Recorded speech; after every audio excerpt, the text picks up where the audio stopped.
Nous allons créer un sous-site qui va nous servir de base pour la suite de ce cours.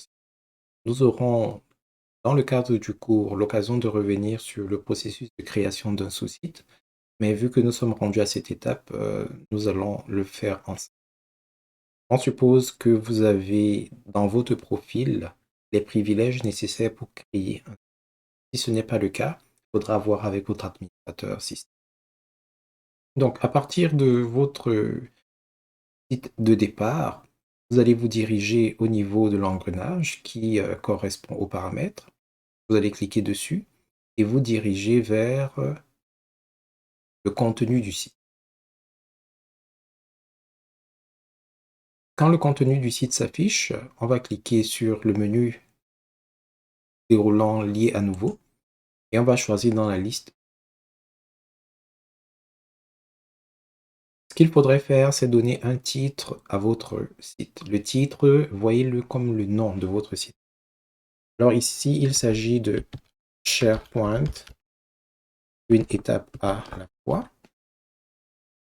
Vous devriez fournir une description parce que cette description va vous permettre et surtout permettre à ceux qui vont se balader dans le site web d'avoir un aperçu de ce que fait le site. C'est un peu comme, c'est une description comme son nom l'indique. Donc ici, on va mettre par exemple, en ce qui concerne l'adresse du site web, c'est l'URL. L'URL, idéalement, devrait s'aligner avec le titre du site web, mais parfois, pour des raisons d'espace, pour des raisons de nomenclature d'entreprise, ce n'est pas toujours possible. Dans ce cas-ci, ce que nous allons faire, c'est que nous allons appeler le site web SPUEALF, qui est l'acronyme de SharePoint, une étape à la fois. Mais on aurait pu essayer de nommer ce site web-ci SharePoint, une étape à la fois, en toutes lettres. Je vous dirais juste que lorsque vous choisissez les noms de sites web, idéalement, évitez les espaces, surtout au niveau des URL, évitez les espaces, évitez les accents, évitez les caractères spéciaux. Prochaine étape, après avoir déterminé le nom du site web, vous sélectionnez la langue du site. C'est important parce que il y aura certains paramètres qui vont dépendre de cette langue-ci.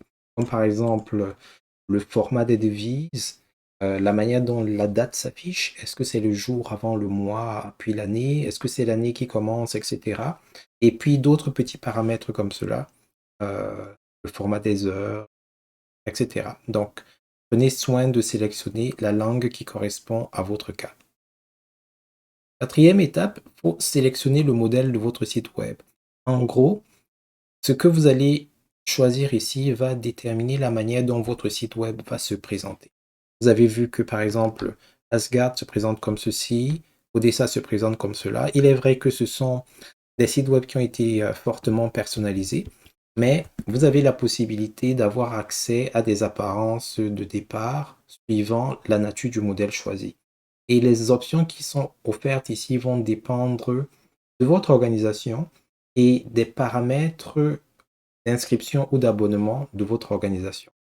Dans mon cas ici, nous avons site de Teams ou site d'équipe si vous voulez, non un groupe Microsoft 365. On a un site d'équipe, l'expérience classique.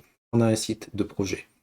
On a un onglet entreprise qui nous offre d'autres types de modèles, centre de documents, d'enregistrement, de recherche de base, référentiel de processus visio, et un autre onglet, Duet Entreprise, qui permet de créer des sites de flux de travail SAP.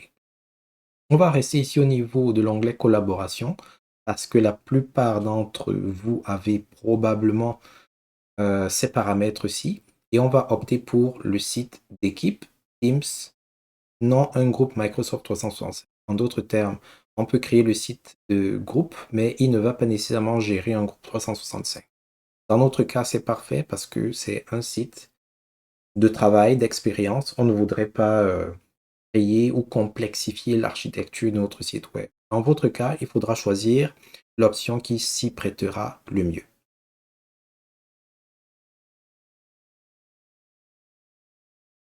Par la suite, vous pouvez définir d'une manière un peu plus générale les autorisations du site. Dans notre cas, comme c'est le site de test, on va laisser les mêmes autorisations que le site parent.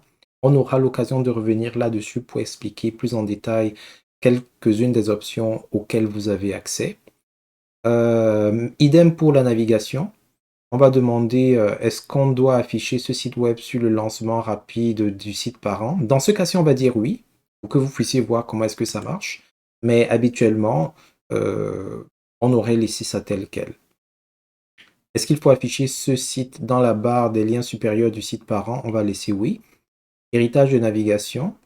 Utiliser la barre de lien supérieur du site parent. On va également laisser non ici. On va donc cliquer sur créer et attendre que SharePoint finisse son travail. Lorsque le site web est créé, nous nous retrouvons donc face à lui avec ce qu'il contient par défaut. On peut donc voir le nom du site web, la zone de navigation. On peut voir ici les composants WebPart de départ et les étapes suivantes qui sont recommandées par le système pour la configuration de notre site web. Si on revient sur le site parent, qui est Dojo dans notre cas, on peut constater que SharePoint, une étape à la fois, a son lien dans la barre supérieure, mais également fait partie du menu des sous-sites. Ça correspond bel et bien aux options que nous avons activées tout à l'heure. Si on n'avait pas activé cette option, on aurait été comme dans le cas d'Asgard, qui lui ne fait pas partie du sous-menu des sous-sites et ici, mais par contre est représenté ici dans le menu horizontal.